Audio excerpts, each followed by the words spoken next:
Bonjour l'équipe de multiplication à deux chiffres. D'abord, on va réviser ce que vous savez déjà bien faire, 47 fois 35. On s'occupe du 5 pour effectuer 47 fois 5. 5 fois 7, 35, on pose le 5, on retient 3. 5 fois 4, 20 et 3, 23. C'est le 235 qu'on va retrouver au premier étage de la multiplication. Il faut maintenant s'occuper du 3.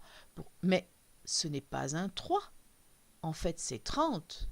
47 fois 30, le 0 s'en va au bout. 3 fois 7, 21, on pose le 1, on retient 2. 3 fois 4, 12 et 2, 14. C'est donc 1410 qui vont aller au deuxième étage. On place le 0 d'abord, c'est la place du 0 du 30, ou bien un point selon ma méthode. Il ne reste plus qu'à faire l'addition pour trouver 1645. Maintenant, on attaque la nouveauté d'aujourd'hui.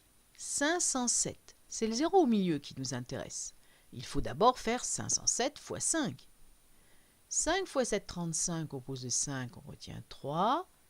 5 fois 0, 0 et 3, 3. 5 fois 5, 25. C'est donc 2535 qui viendront faire le premier étage de multiplication. Il faut s'occuper maintenant du 3, qui n'est pas un 3, car c'est 30. Le fameux 0 va s'en aller au bout. Et maintenant, on s'occupe du 3. 3 fois 7, 21. On pose le 1, on retient 2. 3 fois 0, 0 et 2, 2. 3 fois 5, 15.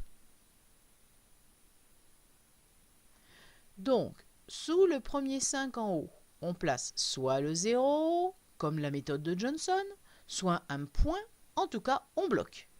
Et ensuite, on fait l'addition. C'est 1745. Et revoilà la même opération pour une petite astuce. 5 fois 7, 35, je l'écris directement. La retenue est tombée, le 3 est tombé directement à sa place. 5 fois 5, 25. Décalage. 3 fois 7, 21. On écrit le 21 directement. 3 fois 5, 15. Il ne reste plus qu'à faire l'addition. Voilà le résultat. On va te donner un autre exemple. 2 fois 8, 16. On écrit le 6 et la retenue directement. 2 fois 6, 12. Suivi bien sûr du deuxième étage, un petit point pour décaler.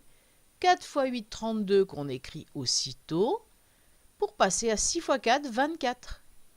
Et là encore, il reste à faire l'addition pour un résultat final. Tu as bien compris? Tu peux repasser autant de fois que tu veux. Et puis, je vous attends tous au tableau pour en reparler.